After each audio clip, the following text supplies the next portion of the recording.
June 29ರಂದು ಮುಸ್ಲಿಮರ ಪವಿತ್ರ ಹಬ್ಬ ಬಕ್ರೀದ್ ಹಿನ್ನೆಲೆ ಕುರ್ಬಾನಿ ಹೆಸರಿನಲ್ಲಿ ಸಾವಿರಾರು ಗೋವುಗಳ ಹತ್ಯೆ ಸಾಧ್ಯತೆ ಗೋವಂಶ ಹತ್ಯೆ ಬಗ್ಗೆ ಮಂಗಳೂರಿನ ಬಜರಂಗದಳ ಆತಂಕ ವ್ಯಕ್ತಪಡಿಸಿದ್ದು, ಈ ಬಗ್ಗೆ ಮಂಗಳೂರಿನಲ್ಲಿ ಪತ್ರಿಕಾಗೋಷ್ಠಿ ನಡೆಸಿದ ಬಜರಂಗದಳ ಕುರ್ಬಾನಿಗೆ ತಯಾರಿ ನಡೆಯುತ್ತಿರುವ ಬಗ್ಗೆ ಮಾಹಿತಿ ಬರುತ್ತಿದೆ. ರಾಜ್ಯ ಸರ್ಕಾರ, ಜಿಲ್ಲಾಡಳಿತ ಈ ಬಗ್ಗೆ ಸೂಕ್ತ ಕ್ರಮ ಕೈಗೊಳ್ಳಬೇಕು.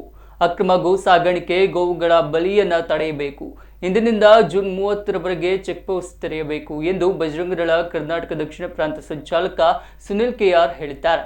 ಗೋ ಸಾಗಾಟ ತಡೆಯಲು ವಿಶೇಷ ಪೊಲೀಸ್ ತಂಡ ರಚಿಸಬೇಕು. ಗೋ ಸಾಗಾಟ ಸರ್ಕಾರ ತಡೆಯದಿದ್ರೆ ನಮಗೆ ತಡೆಯಲು ಗೊತ್ತಿದೆ ಎಂದು ಬಜರಂಗದಳ ಎಚ್ಚರಿಕೆ ನೀಡಿದೆ. ರಕ್ಷಿಸುವಂತಹ ಗೋವನ್ನ ಕತ್ತುಕೊಂಡು ಹೋಗುವಂತಹ ಸಂದರ್ಭದಲ್ಲಿ ಅದನ್ನು ನಿಲ್ಲಿಸುವಂತ ಕೆಲಸವನ್ನ ಇಡೀ ಹಿಂದೂ ಸಮಾಜ ಮಾಡ್ತಾ ಬಂದಿದೆ. ಅದು ಬಜರಂಗದಳ ಹೋರಾಟದ ಪ್ರಯತ್ನದಿಂದಾಗಿ ಈ ಪತ್ರಿಕಾಗೋಷ್ಠಿ ಯಾಕೆಂತ ಕೇಳಿದ್ರೆ, ಇವತ್ತು ಮತ್ತೆ ಬಕ್ರೀದ್ ಬಂದಿದೆ. ನಾಡಿದ್ದು ಜೂನ್ 29ನೇ ತಾರೀಕಿಗೆ ಬಕ್ರೀದ್ ಬಂದಿದೆ.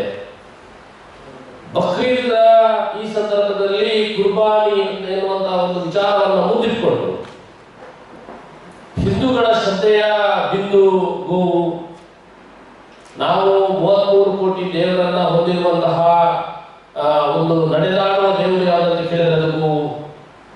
ನಮ್ಮ ಎಲ್ಲ ಹಿಂದೂ ಶುಭ ಸಮಾರಂಭಗಳಲ್ಲಿ, ಅದು ನಮ್ಮ ಗೃಹ ಪ್ರವೇಶ ಇರ್ಬೋದು, ಎಲ್ಲ ವಿಚಾರಗಳಲ್ಲಿ ಗೋವನ್ನ ಪೂಜಿಸುವಂತಹ ಅಥವಾ ನಿರಂತರವಾಗಿ ನಮಗೆ ನಾವು ಒಬ್ಬ ಮನುಷ್ಯ, ಒಬ್ಬ ಮಾನವ ನಿರಂತರವಾಗಿ ಸಾಯುವ ತನಕ ಒಂದು ಹಾಲನ್ನ, ಯಾವುದರ ಹಾಲನ್ನು ಕುಡಿತೇವೆ ಅಂತ ಹೇಳಿದ್ರೆ ಅದು ಗೋವಿನ ಹಾಲನ್ನ.